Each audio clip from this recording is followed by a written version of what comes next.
Thank you very much for coming along this morning. Several months ago, Mike Steitch asked the question whether building services was a necessary evil. Maybe it's that we're all a little paranoid, building services engineers haunted by our image in the industry. So here we are again today to ask what might happen if a building services engineer led the design. But we're going to start with oversized plant rooms. The more usable space a building has, the better it is. So the non-usable space, lifts, toilets and plant rooms should be as little as possible. We're always asked during the design process if we can reduce the number of lifts. But I think there's at least an understanding that a building has to have a certain number of lifts at a certain size for it to work well. And there is clear guidance around toilet provision. But what about plant rooms? Why do plant rooms and risers have to be so big? Don't we live in a wireless world? Isn't all technology becoming nano? Is it that building services engineers are just not really trying? Engineers love buildings under construction. Those majestic columns and long span beams, some of them carefully coordinated so that the services can fit within them. And maybe clients and architects do too, at least until they come to the plant rooms, the cathedrals with tiny machines in them, or risers that have a single pipe or a single cable. These are stories that I've heard repeated very often, and it would be wrong to claim that these things don't happen. But horror stories hold more interest than success stories, and people don't talk about other than probably building managers, people don't talk about the plant rooms that are too tight to maintain, or the risers that have to be rebuilt to meet future flexibility requirements. And no one really talks about the spaces that just work well. So why is the world full of oversized plant rooms? And are they just a sign of failure of building services engineers? Well, clearly that depends on your perspective. People will question the things that they understand, so maybe, the number of lifts, but just get frustrated by the things that they don't understand so well. So oversized plant rooms undoubtedly do exist, but more often on paper, particularly in the early stages of design. And future flexibility requirements are often not visible on day one. So how do we get into this position? Traditionally, architects were responsible for delivering a comfortable environment within their buildings. Then technology developed and building services engineering was invented. So in response to this question, the Chartered Institute of Building Services Engineers says, imagine yourself in the most fabulous building in the world. And this is one of the most fabulous buildings in the world. We'll come back to that. Now, take away the heating, the lighting, the ventilation, the power supply, the energy management systems, the alarms, security systems, and you are left with a cold, dark, uninhabitable shell. Clearly, building services is quite a serious business. Arup spoke at the inaugural meeting of the Building Services Engineering Society in 1972. The perception of building engineers at the time, in Arup's words, the fabric deteriorates and the services don't work. Design takes place within the framework of a process. It's a process of back and forth between engineers and architects searching for a happy compromise. This can be quite a confrontation. The building services engineers are worrying about making the plant rooms big enough. The architects are worrying about the plant rooms not taking up all the valuable space in the building. And very often, building services engineers and architects are talking a different language. Architects and structural engineers have less of a problem with this, I think. Maybe because structural engineering has been part of building for as long as architecture has. Or because structure is part of and very often becomes the architecture of a building. As Matthew Frederick said, that columns are not merely structural elements, they are tools for organising and shaping space. At a talk given here recently by Shi-Fu Peng of Hennigan Peng Architects, he spoke very eloquently about the Grand Museum in Egypt and how the choice of onyx as the facade material had led to and really defined the structure, and how the structure had become the architecture of the building. He went on to talk about the Giant's Causeway Visitor Centre, and described with some passion how he communicated with the structural engineers by talking about the grid and the building. So the grid in the building was not just the organising principle for the building, but it was also the language of the building. He was then asked what impact building services had had on his design, and his response was not quite so forthcoming. It would have been cruel to ask at that point how his design solution might have changed if he'd considered the size of the plant rooms or the location of the plant rooms and how that might have been impacted by his design. Now, I don't hold Shifu responsible for being lost at that relatively simple question. History and evolution have not left architects in the best place in terms of considering environmental control. Louis Kahn's servant and served spaces at the Kimball Art Museum, with a served space as the galleries, the servant spaces running alongside them containing the air distribution, demonstrated an almost unique understanding of the importance of building services and their part in architecture. So building services design should contribute as much to the building as architecture and structure does. The real issue is that building services engineers have not been able to communicate the importance of what we do and how that contributes to the design of the whole building. I've been asked any number of times what I think is the most important skill for a building services engineer. And I always put communication at the top of the list. And I think that's actually true for any member of the design team. If we can't communicate our ideas and our designs through sketches, drawings, models, pictures, words, how can we convince anyone to accept them? No idea is great or even useful if it can't be communicated. And every piece of communication that you deliver contributes to the view that people will form of you. It is the basis of forming relationships. And those relationships will help enormously in reaching the happy compromise. So communication underpins everything that we do. What use is experience or anything else for that matter if you can't communicate what we've learned? Experience is defined by mistakes made and hopefully learned from.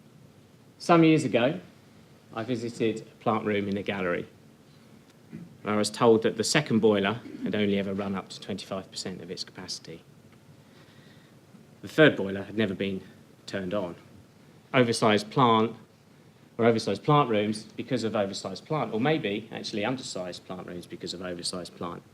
This can happen, I think, if we aren't prepared to accept a level of risk during the design process. But it doesn't have to happen, and it doesn't happen when we take a more creative approach to design. I think there is a perception that visionary, creative people who might once have been engineers, think of Gutenberg, Galileo, Stephenson, would now be doing something different, genetics or computing or social media. But what is creativity? Scientist William Beck said, "I have thought about the nature of this creative process, and I've reached a somewhat aberrant conclusion. I don't understand it, and I don't think anyone else does either." Of course, that hasn't stopped people from trying. A list of attributes of creativity that I particularly like comes from Alan Fletcher's book, The Art of Looking Sideways. And I like this because it doesn't seem to be beyond any of us. There's something on this list that everyone can pick out and feel happy about doing. It suggests that creativity is not a bolt from the blue, and that there are many different ways of being creative. Malcolm Turpin talked about this in his breakfast talk, about the idea of the evolution of creativity. At Bankside Substation, part of Tate Modern, we started with a refurbishment project and ended up with the first major substation heat recovery scheme in the UK. So we cut the substation area in half by replacing old transformers with new. So these transformers take high voltage electricity, step it down to building supply voltage, and this substation is supplying a good part of the City of London. The byproduct of this process is heat. Previously, the transformers all had a big fan on, which blasted away and rejected the heat straight to atmosphere. Because of the site constraints, we were forced to move to water-cooled transformers, which meant the heat was rejected into a water circuit. We could tap into that circuit by putting a heat exchanger in and recovering the waste heat. Now, that all sounds relatively simple, but it wasn't. And it actually felt like, at the time, like a really heavy piece of engineering. But I think it's a great example of real creativity. So it's challenging assumptions, looking at things in new ways, taking advantage of the unexpected. In fact, I think it ticks almost every box on the list that I put up earlier. I have heard consistently for as long as I've been doing this job that building services engineers are inflexible. Brian Lawson, in How Designers Think, said that specialisation can easily become a straitjacket for designers, directing their mental processes towards a predefined goal. I think it's important that we continually ask what we are doing and why. What is the value of each design task? Does it take us closer to our goal? What is our goal? We need to approach not just the design, but also the design process in a creative way. And if we set the right goals, then as engineers, we can solve the problems that we need to reach those goals. At the medieval and Renaissance galleries at the V&A, we worked very closely with the client and changed our goal quite a long way into the design process. So we moved away from traditional tight control over environmental conditions to something much more relaxed. Quite a lot had to change to allow that to happen. Quite a number of exhibits had to go into cases, for example, but it meant that we got rid of cooling and humidification in those ventilation systems. So getting to our new goal was an iterative process. We spent time working out what we could achieve. The curators worked from the opposite direction, working out what the objects could accept. Another creative solution disguised as engineering. So back to 1972 and Ove Arup's speech to the newly formed Building Services Engineering Society. He said that the building services engineer role should be more of a lead role, and we should find the calibre of person to do that. So, with the right set of skills, communication, creativity, and understanding of how building services contributes to the whole design, and the right calibre person in place, what would happen if a building services engineer did lead the design? Building services design is about making places. We want those places to be comfortable in every way. It's the right temperature, the right levels of light, the right amount of fresh air. And we need to do that at the right cost, which means an efficiency of design, building and systems that can be simply operated and maintained, and that use the least amount of energy to meet all of the other requirements. The starting point is building orientation. What is the best orientation for a building? When we got involved in a tower in Spain, the first thing we did was to turn the building through 90 degrees. So it was originally had its long facades facing east-west. We turned it so that it now has those facades facing north-south. This made the facades treatments significantly simpler, much more in tune with the architectural language of the building, and had a direct cost benefit, not just in terms of energy use, but also in terms of the facade costs and the cost of the plant that was needed to keep comfortable conditions in the space. Of course, it's not always that simple. Building sites are almost always constrained, or the story height west-facing glazing frames the perfect view. But there are some fairly simple rules that we can follow for envelope design. So north-facing facades are good for daylight, but you need to balance the amount of glazing with considering heat loss in cool climates.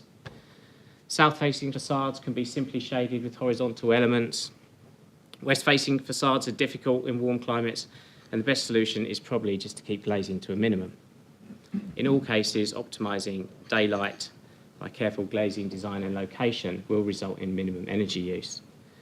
Mike Steitch talked about the importance to occupants of having direct control over their environment, and simple measures such as opening windows can start to do that. And this is how buildings were traditionally designed. This is a schoolroom in Taiwa, which is a small fishing village on the Pacific coast of Mexico, which it responds perfectly to its environment. So east and west facades are solid, the south facade is shaded, and daylight floods in through the north. This approach can provide some interesting constraints to the design of a building. So if we can't move the building, can we move the spaces within the building? We've done this in museum projects. We've put restoration workshops on the north to make use of the daylight, storage spaces which really don't need any daylight on the west, and then the public spaces and restaurants on the south and nicely shaded. Or as at the Museo Barranca in Guadalajara in Mexico, setting the spaces out so that we can design simply shaded north-facing roof lights that allow daylight in but keep the sun out. So the facade design is the starting point for energy saving, but it also starts to define the environment and the place. So to deliver the environment, back to plant rooms. But forget for a minute about the size of plant rooms. Where should plant rooms be? Well, pretty obviously, they should be in the least valuable space in the building. That is simple, and I think difficult to argue against. But that is dependent on organising the distribution throughout the building. So, like Louis Kahn's servant and served spaces, or like columns organising space. So setting some organisational principles can really help the design to develop in an efficient way. So at the Museo Barranca, we designed distributed plant rooms local to each of the galleries, sucking air in from the roof, distributing down thick walls and into the floor void. It worked because it was a pretty simple idea. It was easy to communicate, and we set the principles early on in the design.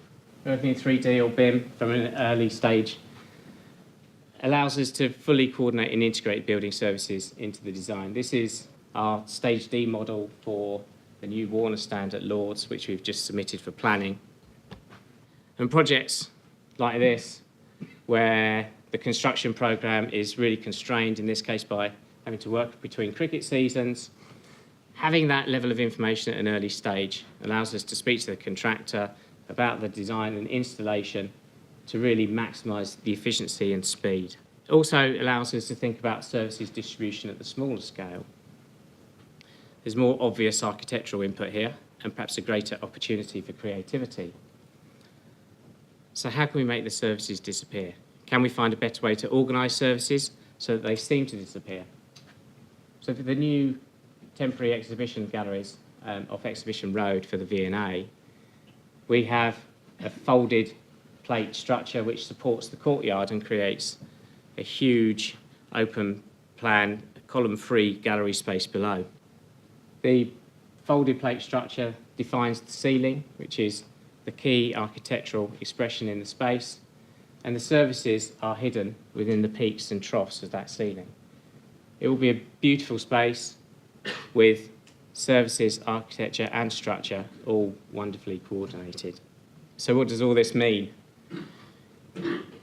It means designing efficient buildings optimised for energy use, with everything in the right place to create the maximum amount of usable space, and beautiful spaces with the services working with the architecture.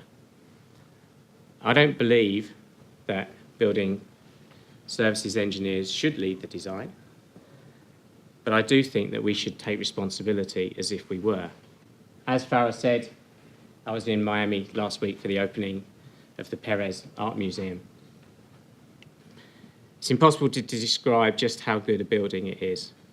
It was an absolute privilege just to be there, but even more so because of the time and energy that I invested into the design of this building. The architecture, structure and the services are all seamless, and they're beautiful spaces that are created by a design team that understands the value and contribution that each member of that team can make. Thank you.